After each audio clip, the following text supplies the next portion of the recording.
right, I will mute everybody.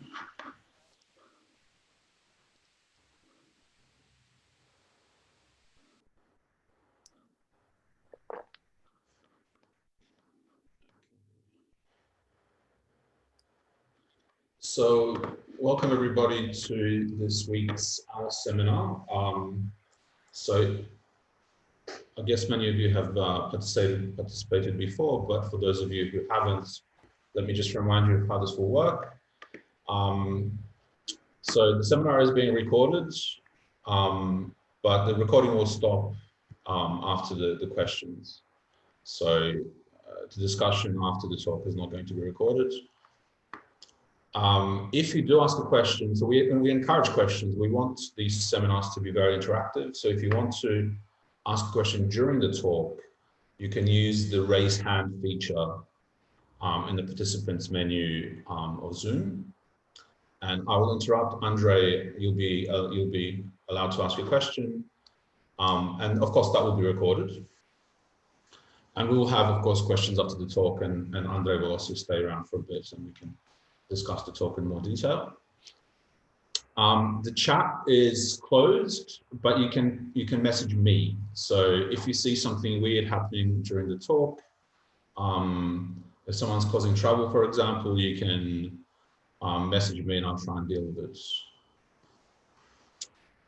And as I said before, we try to encourage people to keep their cameras on. I just think it gives them a more of a seminar feel. You can look around who's around, you can see people. It's nice to see other human beings. And I think, having said all that, let me just see if I think I've got the right security settings now. So our speaker is, of course, Andrej Bauer from the University of Ljubljana, and he'll tell us about effects in the real world. Please go ahead, Andrej. Thank you. Thank you very much for the invitation to speak at this seminar. And I should also say that we have our local seminar on foundations of mathematics and theoretical computer science here in Ljubljana, which is supposed to happen tomorrow morning, but we just decided to join you guys here. So there are some Ljubljana people here that are joining us, who I think normally don't all come here. Right. So I would like to speak about programming languages, and in particular about something that Daniel Aman, who is also here in Ljubljana, and I did, and published a paper at this year's ESOP. By the way, later on, I'm going to publish these slides somewhere. I mean, at the very least on my blog, but maybe the OWL's organizers can also point to them. So links to papers, code, and all that will be available in the speaker notes. I had the slides come equipped with speaker notes, and there's extra information there. Right, so it's joint work with Daniel, who is also somewhere in the audience. Later on, when we open the discussion, he can point out all the things that I said wrong during the talk. I hope not to make too many mistakes.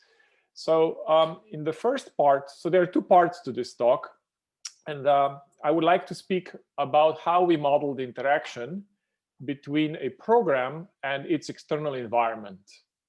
And once we think a little bit about it, how we can design a programming language or programming concepts that help us model and manage such interactions.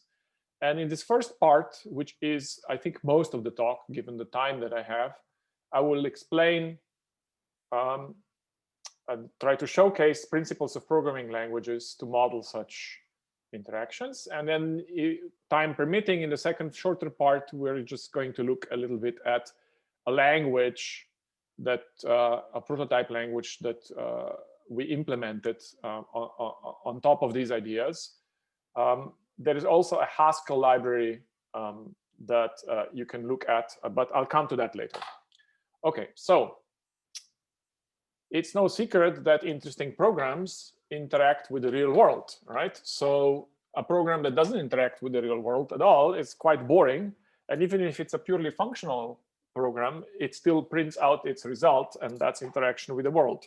So That's an unavoidable fact. And let me think about how one might tackle this from a mathematical and programming language point of view. So obviously, we want to have some sort of abstraction going on here. We shouldn't be thinking in terms of actual hardware and wires and things like that. That's for some other seminar, not for us. So we can, a good and I think very, a good and general view is to say, well, a program runs inside an environment. There is some sort of an environment. Let's call it the runtime environment. And the program, while it's running, it interfaces with everything outside of itself. That is to say, anything that's external to the program runs through through this runtime environment, which controls how the program may access external resources, and it provides an interface for accessing them. This situation is quite common, and it comes in different instances. For instance, it doesn't have to be a program and a runtime environment. It could also be a user process. You can view a user process this way, say on an operating system. There, the user process is doing something, and whenever it wants to interact with the outside environment, it has to do so by interfacing with the operating system, say by performing system calls or whatever is happening there. And it's a similar situation where the access to the external world is controlled in such a way. Another example is a web page running inside the browser. Typically, web pages nowadays are sandboxed very carefully by browsers, and mostly successfully for security reasons. And here again, we have, say, this time maybe a JavaScript program running inside a sandbox. That's comparable. So what we're thinking about is really more general than just a runtime environment of a program.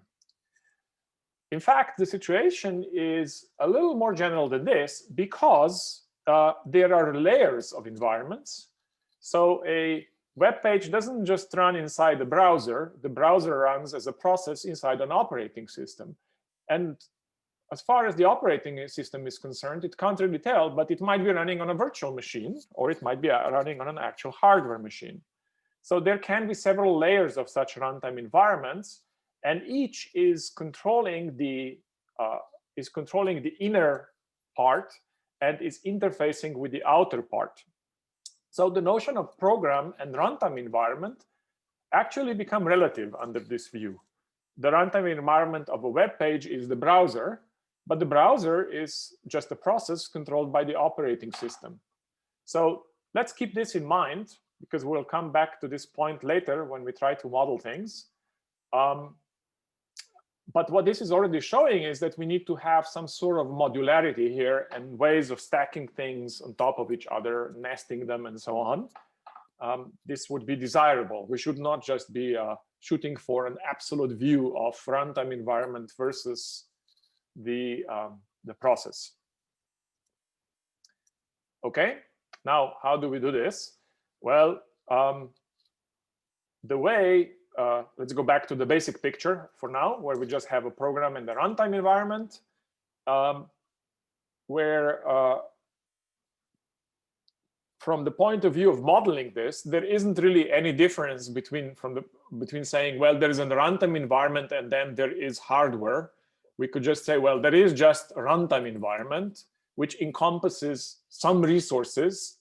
Those may indirectly be related to hardware, maybe through some other further outer runtime environments that happens. But just to keep things focused and simple, let's just say, okay, well, there is the runtime environment. It has some sort of, it has some resources that are going to be presented to the program. And from the point of view of the program, this environment behaves effectfully. So that, I think, is clear, because the typical uses are things like disks and memory and Wi-Fi and so on. So really, we should say, aha, the runtime environment is stateful, so it has some sort of state. that is the current state of the world or the environment or the operating system or whatever it is, I'm going to use here the words program and runtime environment or just environment. Now, a first observation here is that the state is not inside the program. This state is external to the program. And as far as the program is concerned, it cannot directly access it, but it may be able to influence it through some mechanisms such as operations or system calls. So also the program cannot do whatever it likes with the state. For instance, it cannot duplicate the state of the operating system or the entire world, nor can it just discard it. So it's really not under, the state is not under the control of the program. I'm saying this because later on, when we think about what sort of a control mechanism is appropriate here, well, any control mechanism that allows the program to discard state is inappropriate for modeling this situation. So we must make sure that whatever the program mechanism is, it enforces a certain discipline on how the state is used. Now, how does the interaction happen? Well, so we're going to do this using computational effects, and let's do it using algebraic operations. I'm sure this is not the only way, but it's certainly a popular one lately. So the program would typically, when it wants to perform an operation, so think something like reading or writing to a file, or it wants to access physical memory, things like that. So those can be modeled by saying, well, an algebraic operation happens, or it's an operation, but in particular, we can say it's an algebraic operation in the sense of algebraic theories. So an operation whose behavior is described by equations. So here, this op-ak, the way you read this is that the state that the program is trying to perform an operation op, and it's passing along a parameter a. So this might be something like a file handle or a memory location or the string to be printed out. And kappa, that looks a lot like k, is the program continuation. So this is what the program wants to do after this operation is performed by the runtime environment. It's waiting to proceed. The kappa is the rest of the program. Okay, so what happens now? Well, in a typical situation, if you think about this as a top level, right? So what will the top level of an interpreter or a language do when the program is trying to run some sort of a primitive operation? It's going to take care of it, right? So how does it take care of it?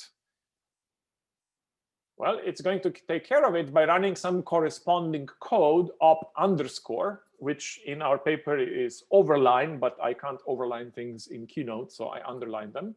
And let me call this co-operation. So this is the co-operation that corresponds to the operation that the program is trying to do.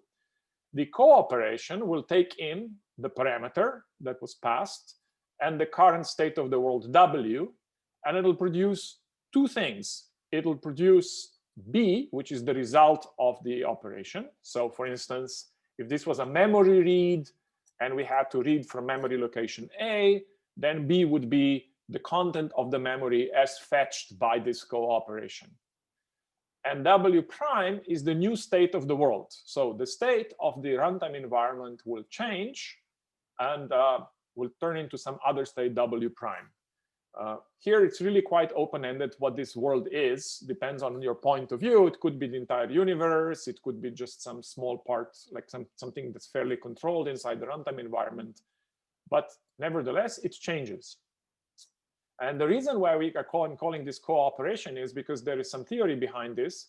Namely, we are really talking about, you will see the types and the sets later, we're really talking about co-models of algebraic theories as developed by Gordon Plotkin and John Bauer. So at least they popularized the use of co-models there. And then there was also some other related work here, which I hope I should not forget to mention later on. I don't want to get to it now.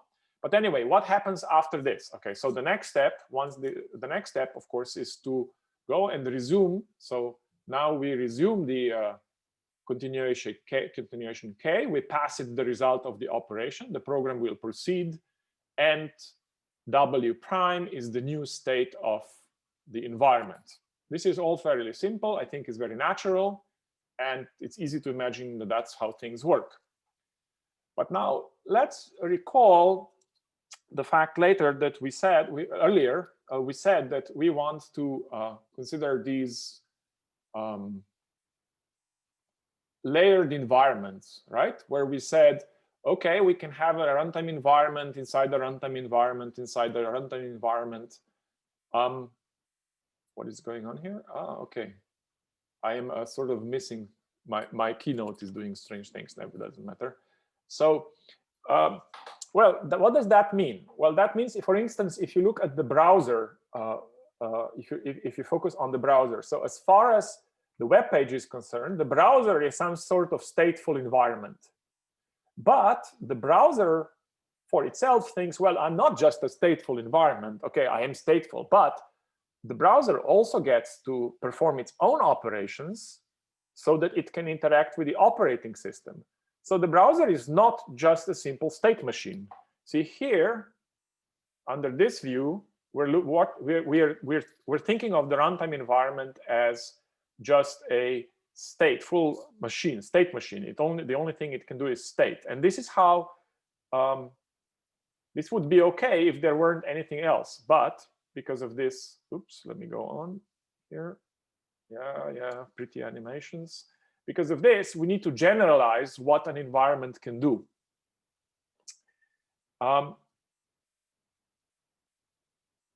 So let's go and do this. Something is wrong here. Yes, I have an overlay that doesn't want to go away. I'm sorry, there's something wrong with this overlay. I'll just get rid of this stupid overlay so that I can proceed normally. Just a second. There we go. This is what was hiding under the overlay. Sorry about that. So the idea, so let's look at this. Okay, so let's first do this. Let's turn this simple idea of a stateful runner into a little bit more of a theory, not just pretty pictures. Okay, so our picture is like this. We have a program which can trigger some algebraic operations described here by the by some free algebra. So under this algebraic view of effects, the program is an element of a free algebra over some algebraic signature sigma. So sigma describes what operations are possible, and X is the type of the results that the program is computing. Then the environment is just a state machine. So here represented by a state monad, where the state is some type W. Think of it as the current state of the world. And to each operation in sigma, there corresponds a cooperation. And if we write down its type, it's something like, this is in the current form, it's something like, well, you take a parameter A and you take the current state of the world W, and then you generate the result B and the new state W.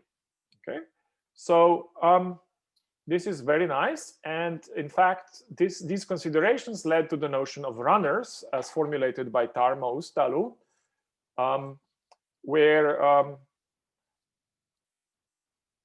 he showed that in fact there is a nice correspondence between this kind of view of having, you know, of handling operations as cooperations by a stateful computation. It turns out that these stateful runners are in bijective correspondence with monad morphisms. That is to say, the monad morphisms, there is a monad induced by the free algebras with signature sigma and the state W. And if you look at monad morphisms from one to the other, you will exactly get the runners. So let's see, why is that? Well, the monad morphism is going to interpret the operations, the algebraic operations that the program may perform as stateful computations, and that's precisely the content of the monad transform. So this is good. Now imagine that I showed you that little overlay. Remember that environments can be layered, so we will generalize this so that we allow the environment to do things other than just run some state. So in fact, this is not difficult, and you can say, well, is there anything special here about the state monad? And the answer is, well, no, not really. You could consider general runners. So you would just say the environment is some arbitrary monad T. In that case, a cooperation would be just a map from, well, the parameter that was passed as the operation, and it's interpreted as an effectful computation. So it's a T computation that returns a result of type B. And the correspondence, the bijective correspondence still goes through. You can formulate what the runners are, and it's not difficult to see that you get the correspondence. So there is certainly a possibility here that we can generalize things, but it becomes a little difficult to layer completely general monads on top of each other.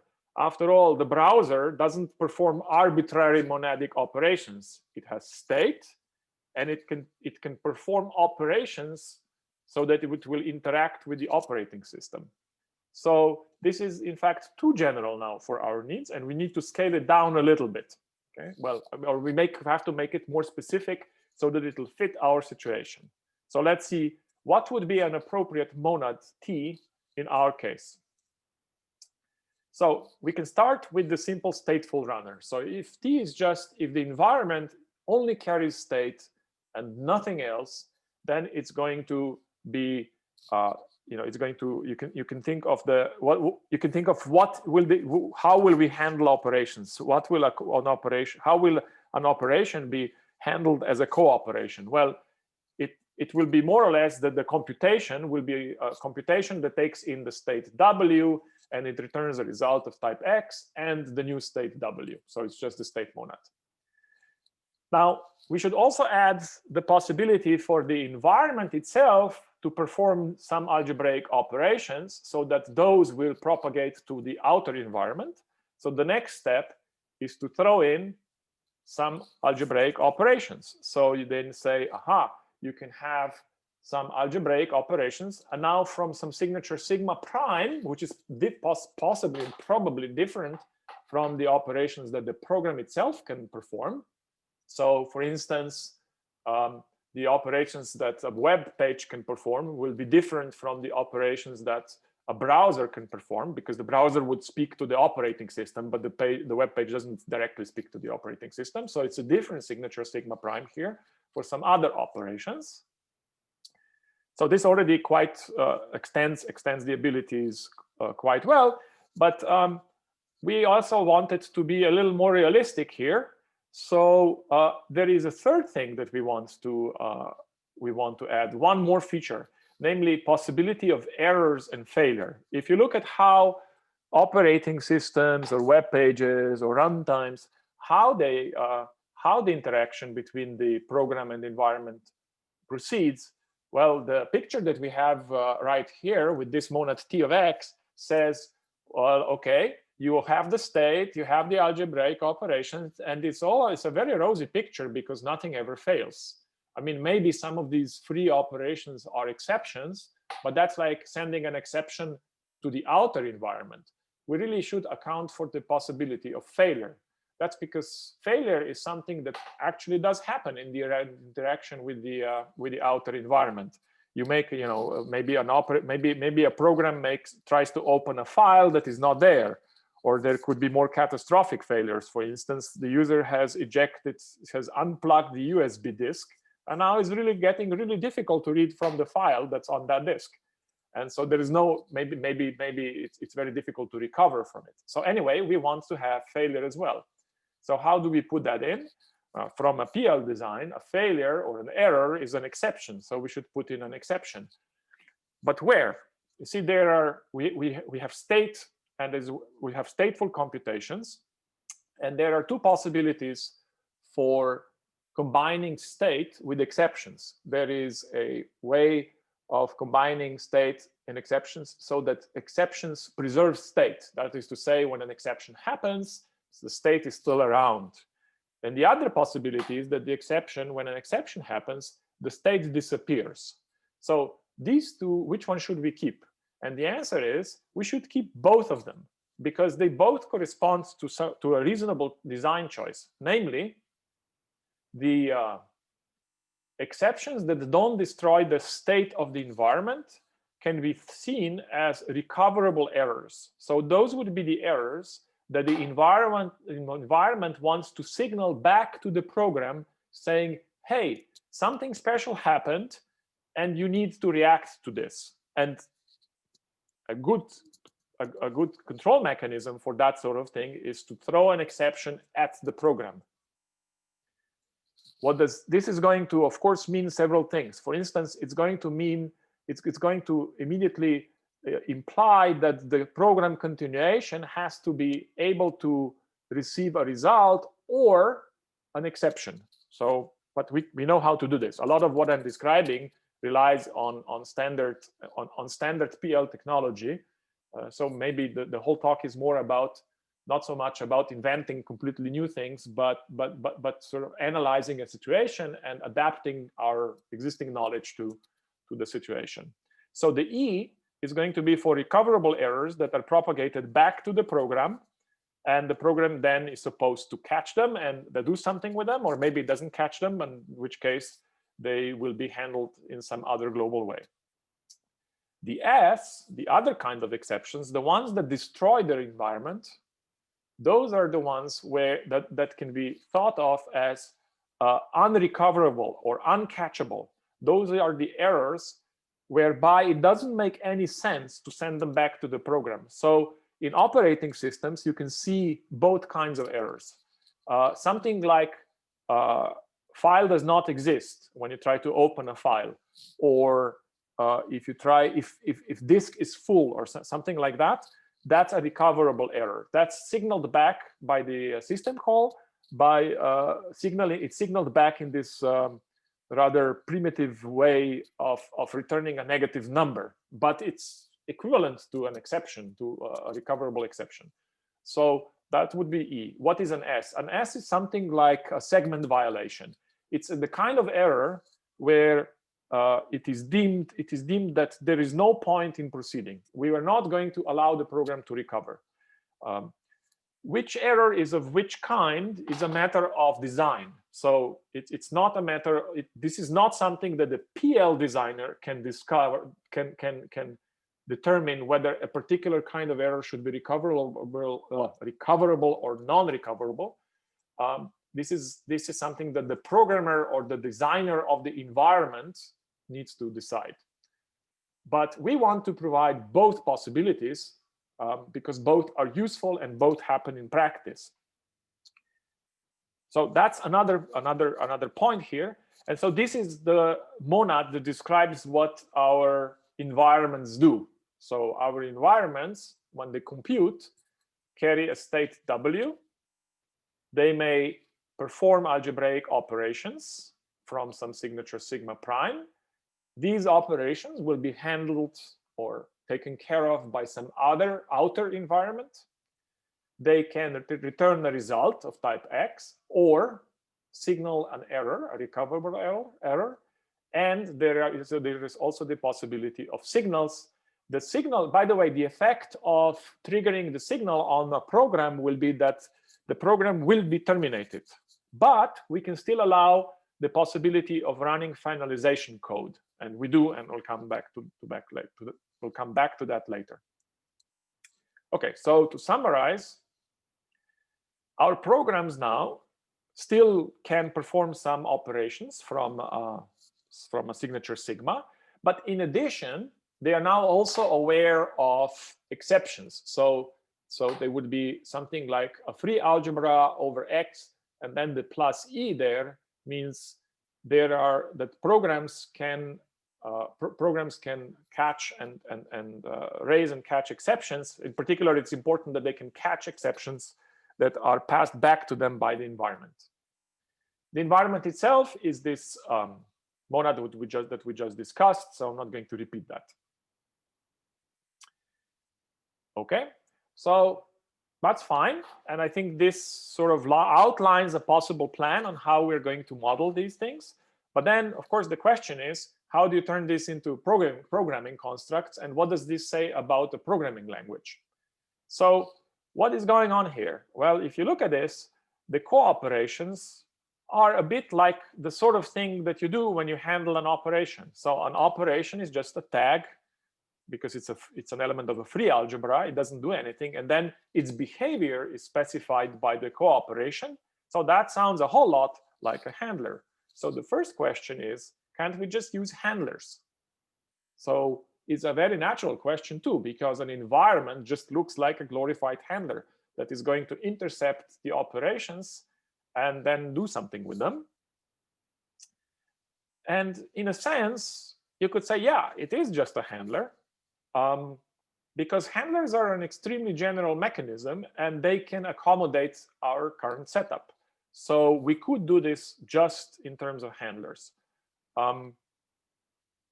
In fact, if you look at how some languages, say such as F and Coca, implement what happens to operations once they propagate to the top level, in the source code, you are going to see something like a top level handler, something like that happens. Okay, can I interrupt you for 1 second? Yes, sure. We have a question from Sanjiva. Hi. Yes. Can you go to the previous slide? Sure. So it's about the signature of the right hand side there. It's 3 sigma prime x plus e. So essentially, where do you mean that there should be? Is that the correct bracketing there? I hope so. Yes. So do you mean? Does it mean that the brackets go over the plus, or the standard thing where the times? So like, if you were to fully bracket it, which way would the brackets go? Oh, times comes before plus. So plus. Okay. Yeah. So it's s is the plus s is the outer operation there. Okay. Thank you. Right. So what this tells you is that s destroys the state.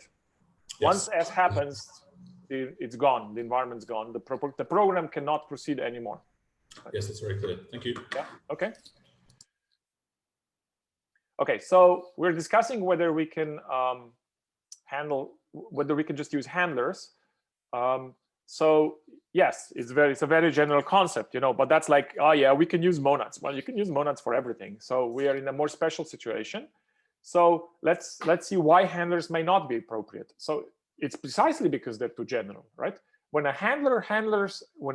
general handler handles an operation, it gets access to the continuation. So this means that the co-operations may discard the continuations, run them twice, whatnot. But in our situation, if we go back here, the continuation kappa is going to be resumed exactly once, right? In this scenario, when the cooperation performs its job, produces B, it'll pass B to kappa, and that's it. Kappa doesn't get discarded, it doesn't get duplicated. It can get discarded now that we added signals, right? With a signal would discard it. So this indicates that the handlers could do this, but are slightly too general, and then you would have to worry about having handlers that do something strange and unrealistic with the state of the world. So that's a reason why maybe handlers aren't the best. And the other thing is that if you implement state using handlers, then the state will be passed around explicitly through all the cooperations, and then the code for the cooperation may do something really weird to the state. And maybe we don't want that, because from the point of view of the program, the state behaves linearly. Right? So that's not such a good idea, right? So this is, let me emphasize this. So there needs to be a certain kind of linear discipline in terms of the continuation, because it's resumed at most once, but also in terms of the state, because to the program, the state surely looks linear.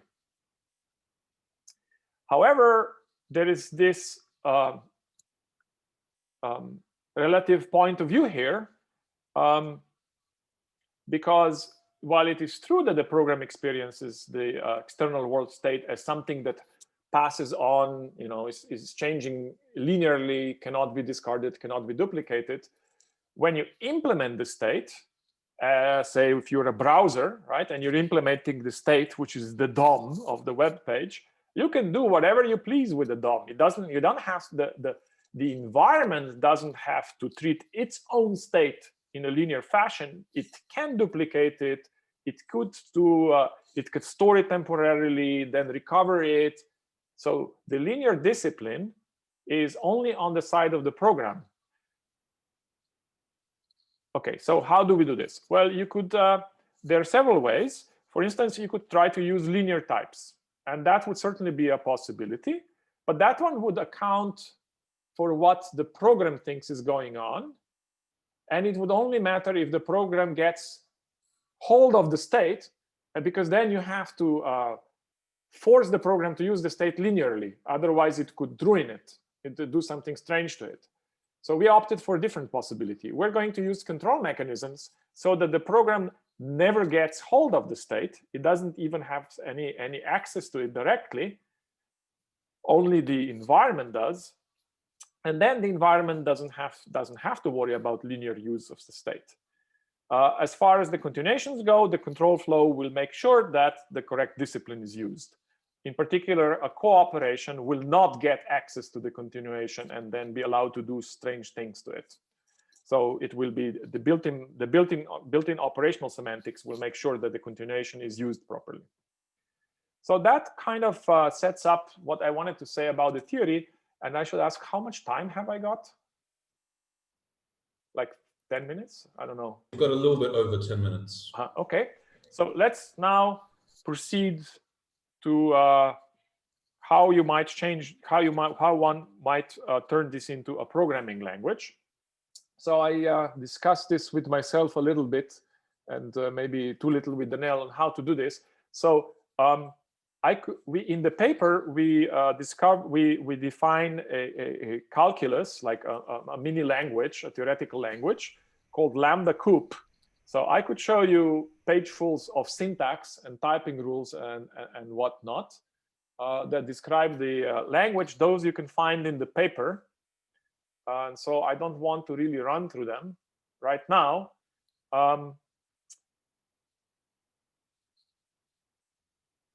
But let me nonetheless describe the basic features of the language. Okay, so of the calculus. So the calculus is a fine-grained. So this is now going to, I'm now going to spew out lots of PL theory talk, because we can. That's probably the most succinct way of describing what the calculus is like, and also to point out any special features. Okay, so the calculus is a fine-grained call by value calculus, like F, for example. So it has a strict distinction between values and computations, but there are two kinds of computations, because there are two kinds of computations in our picture. There are computations performed by the program, and there are computations performed by the environment. Now, in the paper, we don't speak of the program and the environment, because program is a very generic word.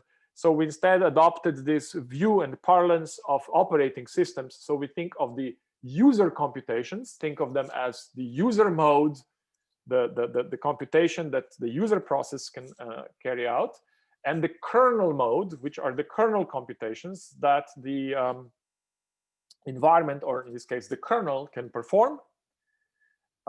So there are two kinds of computations. This is now a little bit different from the usual setup where you have values and computations. There are values, one kind of computations, and another kind of computations. And there are going to be mechanisms for switching from one kind of computation to another. So you can switch. Anyway, I'll get to it. Okay, so I don't know how much you see of this slide. I didn't really want to go into the details of the slide, but so the point, the big picture to take away from here is that you have user computations, kernel computations, and just inert values. We then also, and I'm going to show you specific examples of these. I'll try to explain some of these through examples. Now, there are also, so we now, this is the theoretical language that you can find in the paper. We also implemented these prototype languages and the library. So we implemented two things. Coupe, which is a programming language implementation, a toy programming language. You can find all this on GitHub easily enough, which implements these things. And I'm going to show you that one. And there is also a Haskell library. If you're not in the business of compiling toy languages every day, but you're a Haskell user, you can also refer to the Nels Haskell Coupe library, which implements these features and is in some respects a little more flexible, in particular with respect to typing, I think, than Coupe. In other respects, it's more explicit because Haskell's typing system is quite explicit. Okay, so let's take a brief look at Coupe, which is like the implementation of Lambda Coupe with certain perks on top. As I already said, it's a fine-grained, it has fine-grained call by value operational semantics, which just means that you will really tightly control when and how computations happen. It's based on the idea that algebraic that computational effects are manifested by algebraic operations. Instead of handlers, we have runners. So they are like handlers, but they have cooperations and all the things that I discussed. I'll show them. And these runners, in addition to handling operations by running cooperations, the mechanism, the runner's mechanism, or that is to say, the eliminator for runners would be more exact to what I wrote here, guarantees that also when a signal happens or when an exception happens, finalization code is executed. And we proved the theorem saying that the finalization code gets executed precisely once. I should point out that this is a benefit that we gain by scaling down general handlers to something more specific, because general handlers are very general. You have no idea what's going to happen when you start combining handlers, and they can hijack the continuation. It's very difficult to say what happens. With this setup, there is a lot more control over how things run. So you can, among other things, prove a theorem saying, no, we guarantee that finalization code gets properly executed. There is also a type system in Lambda Coupe and in Coupe, which is monomorphic effect. It has monomorphic effect types with effect subtyping. Okay. I dare show you a demo. So let's see if it works. You should now be seeing some sort of default macOS background. Please nod if you see it. Yes, that's what we see. Now I see you. See, so far, the keynote was hijacking both of my screens. It insists on using both of them. Okay, so let me just quickly run you through some examples. I will start with a simple example just to explain things, and then maybe we'll have the time to look at slightly more complicated examples, but they will all be about state. Coupe also has support for other things like primitive IO, and then at the top level, you get to configure what your top level looks like. So by the way, this I think is a good selling point. A programming language typically has a fixed top level. Whatever the designers gave you, that's what you get, right? In Haskell, you cannot change the IO monad. If you want to change it, you have to speak to the inner core of the developers, and it's going to be really difficult. So I think there's this interesting possibility that you get to configure the top level by installing whatever top runners you want to have. Okay, so let's look at the example. Okay, so just like in F, you can just declare some operations, and this says, well, get is an operation that returns an int. We don't have polymorphic types, so we're going to store int in our state, and there's put, get input for state. And here I just have another copy of these because I will show you how to combine runners. Here I'm going to have fancy state that only allows positive integers, and if anybody tries to store a negative integer, then I suppose non-negative. By positive, I mean non-negative. So we declare a signal that carries the offending integer with it. And here we have a runner. So a runner is just an implementation of operations in terms of state and some further operations. So this is a very simple one, which says, well, if somebody wants to get the state, you just get the state. This is the built-in access to the state, which is available to the runner, but not to the, to the kernel. I should start saying kernel. The environment or the kernel can access its own state with the operation, primitive operation getEnv, but the process, the user process, cannot do so, and it has to do it via this operation get. And then also put is here. And because we have monomorphic state, we need to say what the state is. In this case, the state that we carry around is int. We can make another copy of state by renaming the operations. Okay, we can define a slightly fancier state where we, well, if somebody wants to get the state, we just give them the state. But here, okay, this one here is a fancier cooperation, which is going to check whether we are storing into the, whether W is the thing that the user process wants to store in the state. And so let's check if it's negative. And here is the check that it is negative. Okay, I need to explain a little bit of that, but it's W is less than 0. And if it is negative, then we signal, we send a signal that it's negative. Okay, otherwise we set it. Here you see a switch from kernel to user mode, right? So cooperations and runners, when you handle an operation in terms of a cooperation, you run in kernel mode, but the computation that calculates less than is a user level computation. We could have kernel level computations. We could have, in a realistic language, you would have implicit coercions from user to kernel mode and so on, but here everything is explicit. So it says in user mode, calculate this, and this is an exception handler that is going to run, handle any exceptions that might happen, but none will happen, so we don't have to handle anything. Okay, so how do we get to use this? This is now a central, this is what handling is in F. Now we handle in a different way. So handling is done like this, okay? So this is what handling would be in F. You say, we're going to use a runner. We're going to use a runner state. So with initial state 1, so you specify the initial state for, here. If you were opening files, at this point, you would open a file and you would initialize it with, say, with the file handle. The state would be the file handle, and maybe even a cache, a buffer for something or something. And please use the runner that we just saw called state. And then you can perform your put and get operations. So this is the user program, which can now perform operations, in particular get and put. And here's the finalization code. The finalization code in this case just says, well, upon return, you're going to get some result. No exception can happen at this point. So you will get a result. You can discard the state. The finalization gets access to the state. For instance, if this is file IO, maybe at the end you want to close your file handle. So you would put closure of closing files, you would put in finalization code, thereby guaranteeing that your file will be closed. And then the final result is whatever we computed.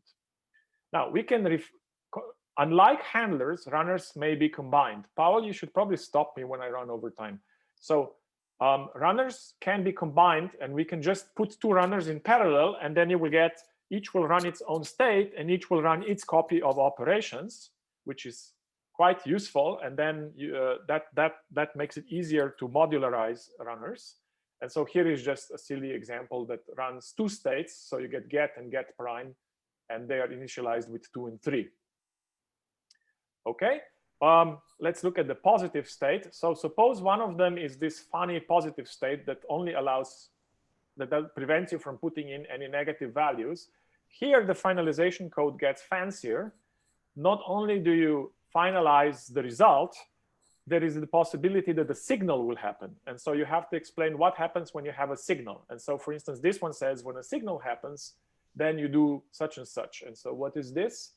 It says the state, you return this result. Okay, so we are returning whatever state, we're returning the result, which is this AB, and the state. And so in this case, we just return something else. Okay, but this code could also trigger further signals, outer signals that would get handled. But you get the chance to finalize, except you don't have state anymore because signals kill state. Okay. Maybe we can start. Oh, this is the last example. Yeah. Okay, so this is the last example. I can show more examples later, maybe. No, it's really quite similar to the previous one. So let me instead just quickly go to the last slide, which is the conclusions.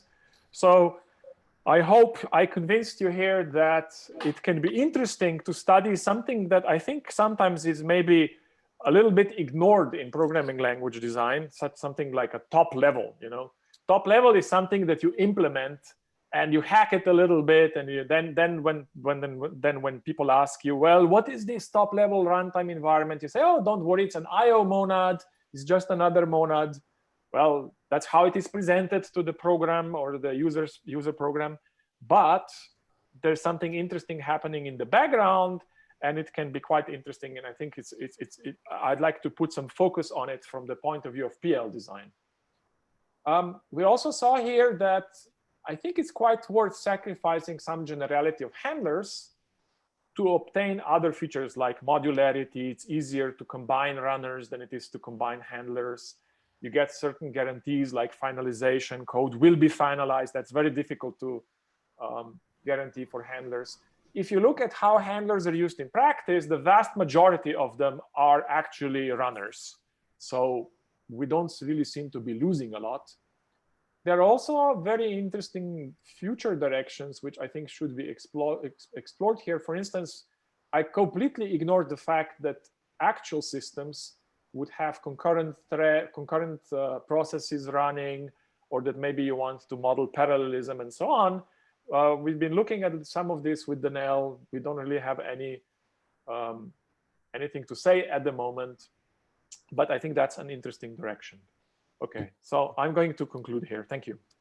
Thank you very much, Andrej. So you should be able to unmute yourself now. So please unmute yourself and we can thank Andrej.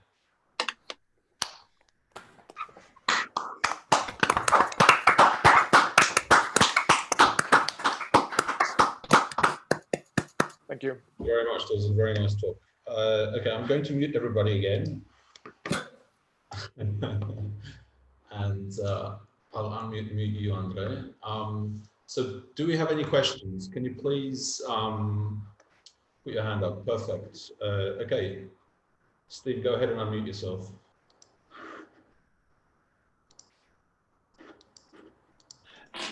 Okay, so you said a lot about how general the relationship between the program and the environment was, but it's definitely asymmetric, isn't it? And there's no sense, no formal sense of the program sending exceptions back to the environment, although probably there are mechanisms for doing it. So when you get on to, you mentioned concurrency at the end, the concurrent processes are much more equal partners. There's more symmetry between them. So do you feel that the asymmetry of the formalization you've got shows what kind of, what are the limits to how far it can be pushed? Okay, so first of all, a program, so the user program, can signal its outer environment, because that's just another algebraic operation. It just happens to be a nullary algebraic operation, an exception. Yeah, right? so it's so you can do that, right? So yeah. In fact, all operations that are performed by the user process, in a way, I mean, they are like exceptions. And in fact, operating systems often implement operations. How does a user process switch to kernel mode and run a system call? Very often it's an actual trap. It actually triggers a processor trap. So that is an exception, right? So the algebraic operations can also be used as exceptions. Yeah, I can see that how that would work, but you don't use the formal exceptions and signals in your system. Doing it, you have another mechanism. Are we talking now about this, still about this, how does a program signal an exception to the outer environment, or are you now discussing something else? I can see we know exactly how to do that, but in your formal system, you've got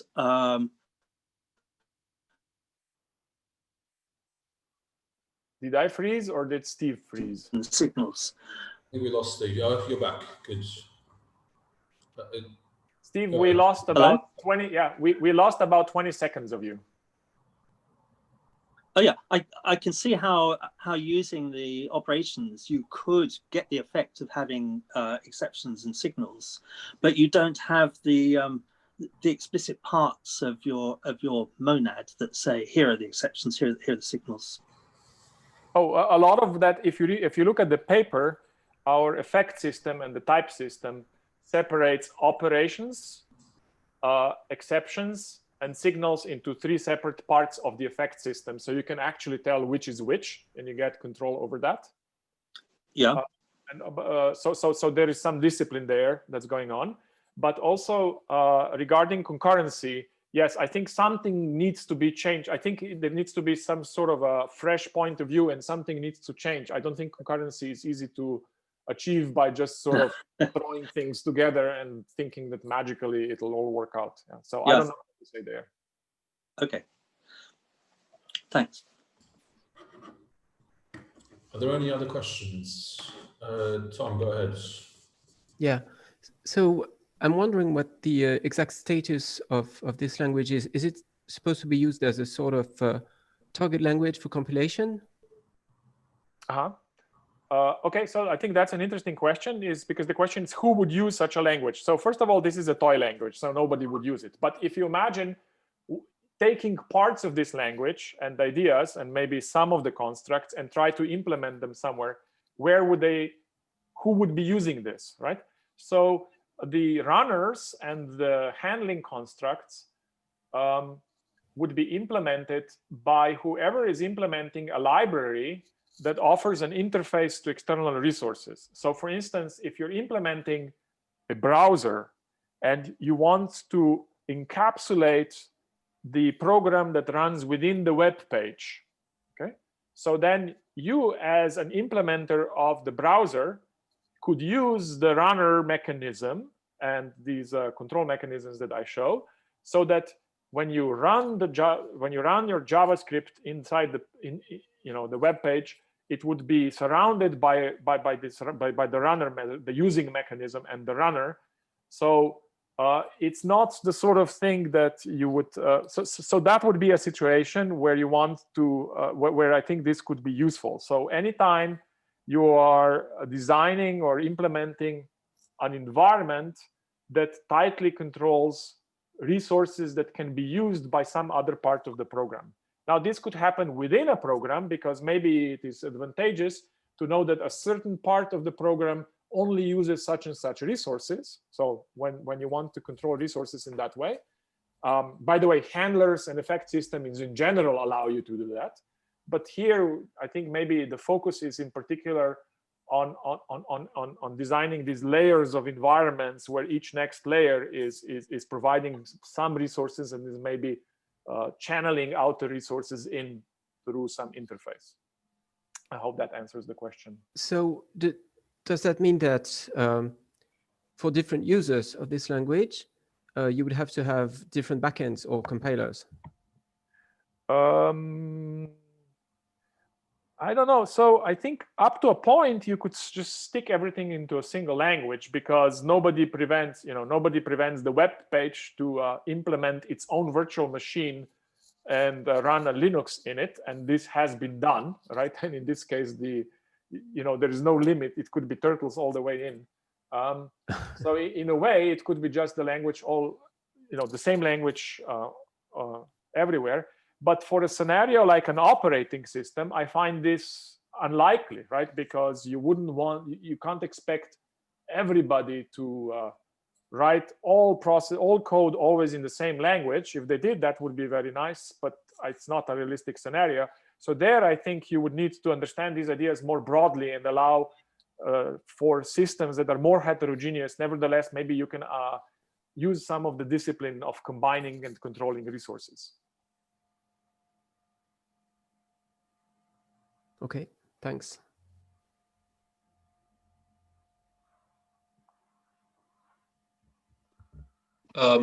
So I have a couple of questions, if that's okay.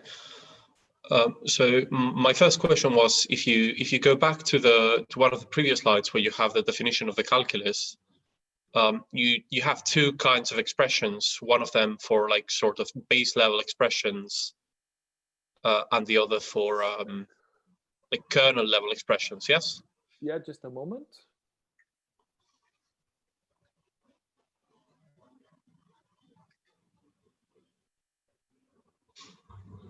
Where's my screen sharing? My screen sharing, resume.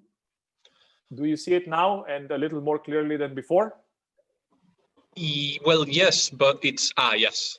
Yes, Here. so you have like user level computations and kernel level computations. So my question was, is there a deep theoretical reason why you need both of these, or can you see a user computation as a kernel level computation that is running a trivial user computation that can execute no effects and has like unit type or something like that?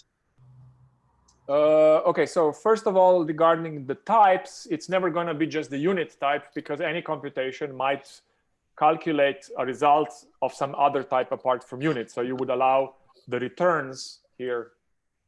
These returns should allow something other than unit. There are several, so there is one basic difference between the user and the kernel computations, which is that the kernel computations always are running a state. There is a state in the kernel computation. You thread through a state that you don't have as a user. I mean, the users.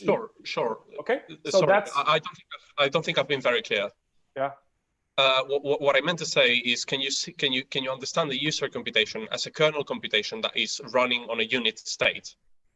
And get rid of this distinction. Okay. Yeah. So there are further differences, namely. The user computation knows nothing about signals. So you would have to say, okay, it has a unit state, can't do signals. Then this getEnv, setEnv becomes useless. So we don't have to worry about this. So you have to get rid of this, right? And one way to see whether we can do this is if you go to, let me go to the correct slide. I think one thing you're asking here is, so now I'm just going to do this. I'm not going to go to full screen mode. This slide here, right? So we should be, no. Which one is it? This one. So what you're asking is, this is the type, this is the monad for the user computations, and this is the monad for the kernel computations. And so what you're asking is, can we specialize T so that it just becomes the monad for the programs? And the answer is, now you can see clearly what you need to do. So you already suggested W becomes unit, so it goes away. Signals have to be empty so that they go away. And then you also have to equate the two signatures. You have to say, right? So in a way, I could say yes in this way. But in the sense of design of control structures, I think you would also have to worry about this run business, right? User mode and run mode. Up to a point. Whether this is a good idea, I don't know.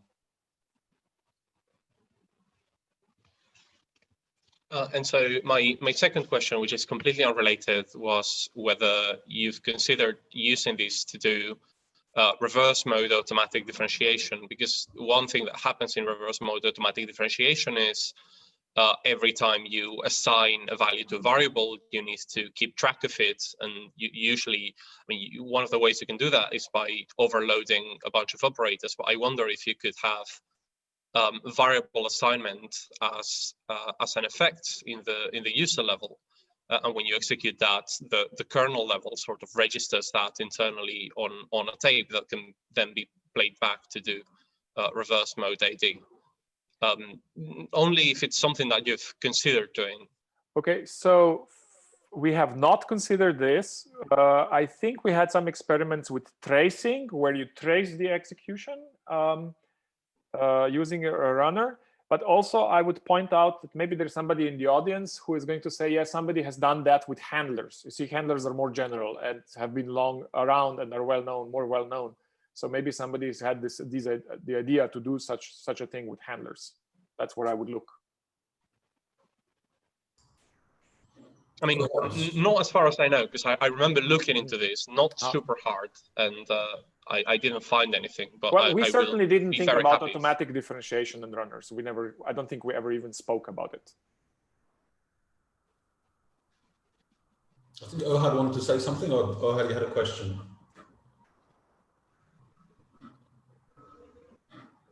Ah, his mic is broken. That's no good.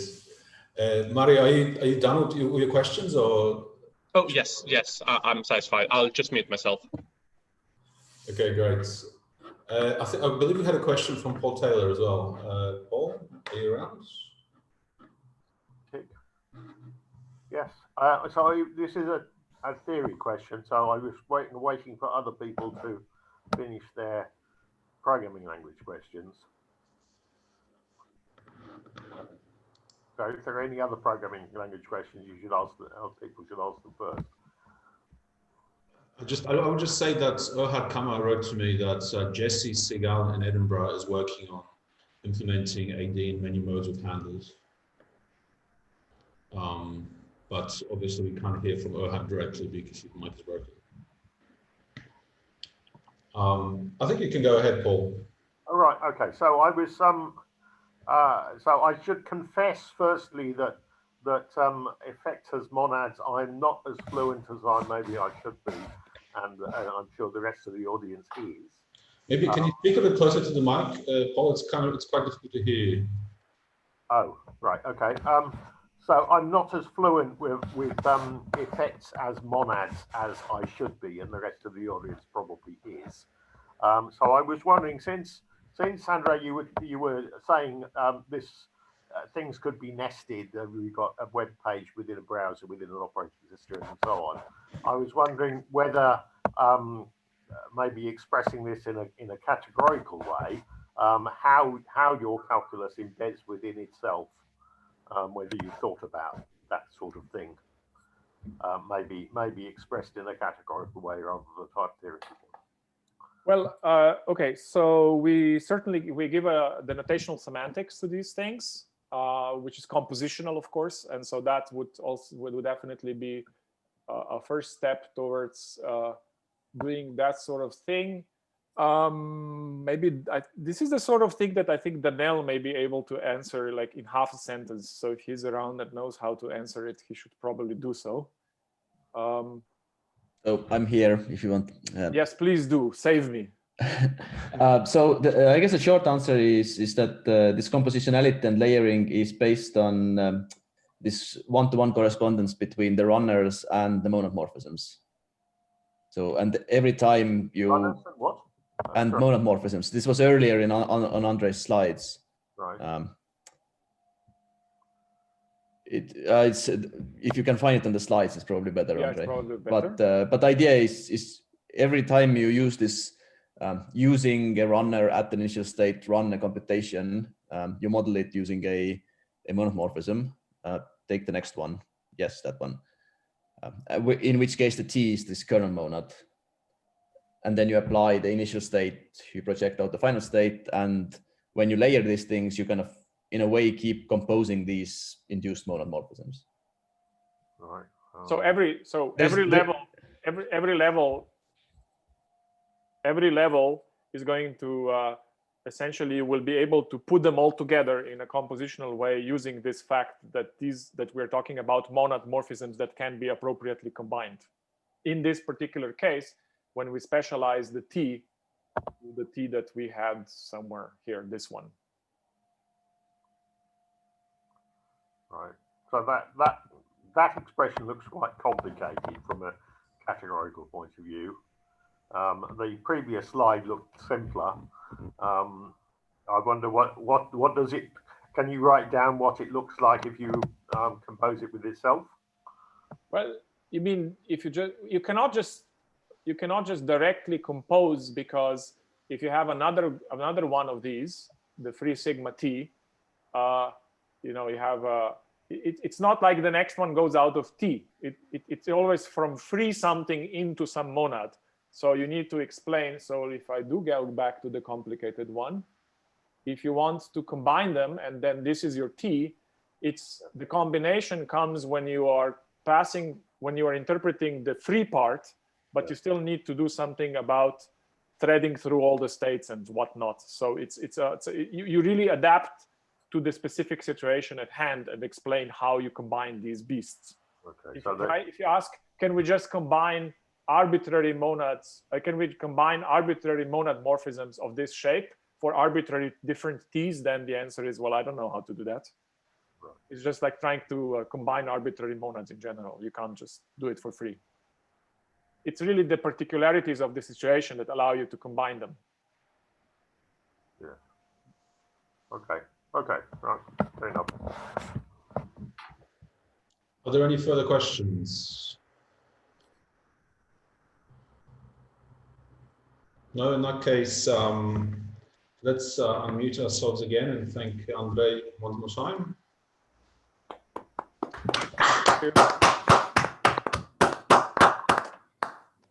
And I will stop the recording.